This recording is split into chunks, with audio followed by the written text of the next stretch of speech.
when the food's available, or just a smaller version. You agree? Great. Your teeth's I'm very scared. Oh my goodness. All right, very good. Good job.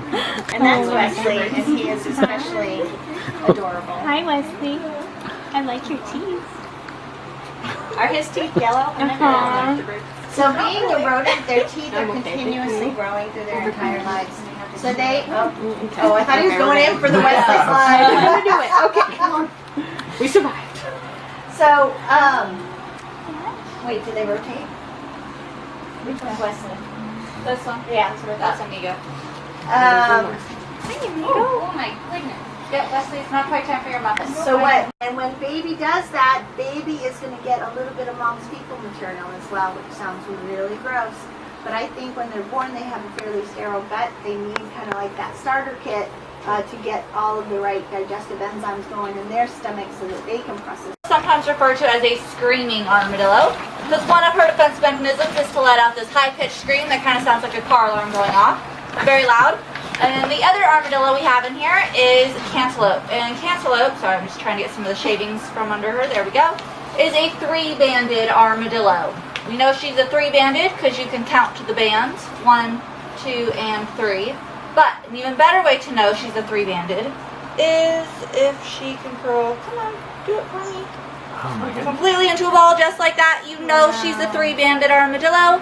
Because out of the 16 different species or so, these guys are the only ones that can do this, which is pretty awesome. That's amazing. Pretty awesome, huh? Oh, and she's stripy on the back when she does that. Yeah, so those are her bands. That's how the, three-banded name kind of came to be. I don't know how she could. Not very original, but still, it works. Screaming. Yeah.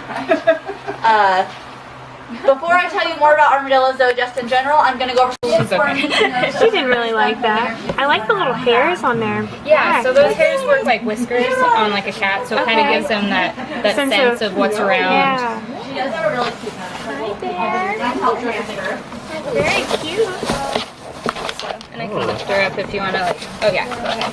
Hello. Ooh, you're scaly for sure. You don't have to hide So away. very scaly. But they're not reptilian, they're actually mammals. You're very cute. The little nose. That I know. scaly feeling is Ooh, little ear. Just had to get a little ear pat. Thank you. Yeah. Thank you, Conrad. If you want to touch right here, you can feel her Oh, little feel your chubbiness. little She's a little booty softer underside. there. Yeah. Sorry, we offended you. Sorry, little friend. That cells continuously grow with them. Thank That's you. right around us. The cushions or you guys. So we just don't want anybody to kick them or anything like that. You tickle. So like I said earlier, there's about 16 different species or so of armadillos, all in the region. They're both full grown, they're not going to get any bigger. They were both born here as well. So when Matilda was born, which isn't a lot, and it wasn't enough to be able to meet that supply and demand for all the zoos and aquariums. Got real tight, that's a lot of pressure right there, so. Okay. Oh, you're hairy on the inside. She is hairy on the inside. Can I take a picture of her when you're holding her? Yeah. Alright, I'll go ahead and take her from you there. Did everybody get a chance to pet and or Like down to Here you go, you can go ahead and hold it. my God. Yeah, you can make them into juice, I think, because I think a lot of the quills are going to be hollow. So I guess this way is going to be the better way to do it, so you actually get the porcupine in there. Perfect. That's And cuddle. keep that banana closer to your leg. Yeah, so you nice can- and low. There we go. We like to say that Cuddles is basically a corgi with quills. We're going to distract her from the fence.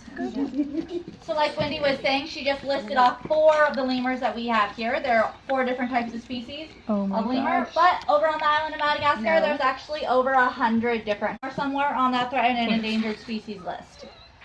Which, is quite sad. The island of Madagascar is a very poor country, so one of the ways that the locals there make a living is by chopping down those hardwood forests to either sell the wood for hardwood floors or hardwood furniture, or to make impacting the animals It's out holding there my hand. too much. Oh, Lord. With that though, there are Thank places like the you. Henry Doorly Zoo that are replanting the trees over there in Madagascar. They've recently just replanted their 2 millionth tree, holds my which is awesome.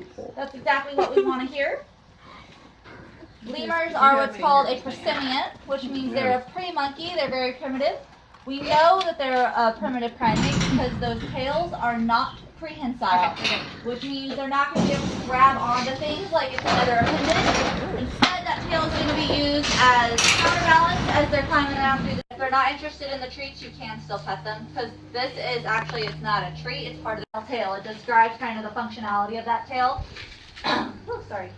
Scientists are trying to do that as well with the kangaroo tail. Think of a name that can kind of describe it. Meat tail. Oh my gosh, Buck, every time you just endear me more to you. You've got some connotations. Right?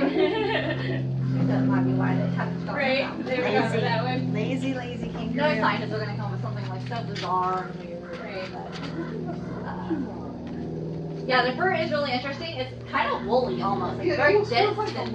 Yeah, it's very interesting. They shed a lot. They do shed. I know Buck is just he's just chill. Kind of wet. This is I my said I'm not posse right even here. sure that he woke up enough to really chew the snack. Apparently not. They're very clear. Privacy. I'm dream eating. Yep. Yeah, you know some people eat in their sleep. That's him. Oh no, they have like so one of my mom's daycare clients, one of them she has a newborn baby and stuff, and she dream feeds the baby. So instead of like totally waking the baby up to feed it, she dream feeds Crouch it. down with him. Like, okay, Here, I've never give heard of maybe that, this guy but another apparently leaf it's a over thing. here. I guess if you don't have to wake the baby up.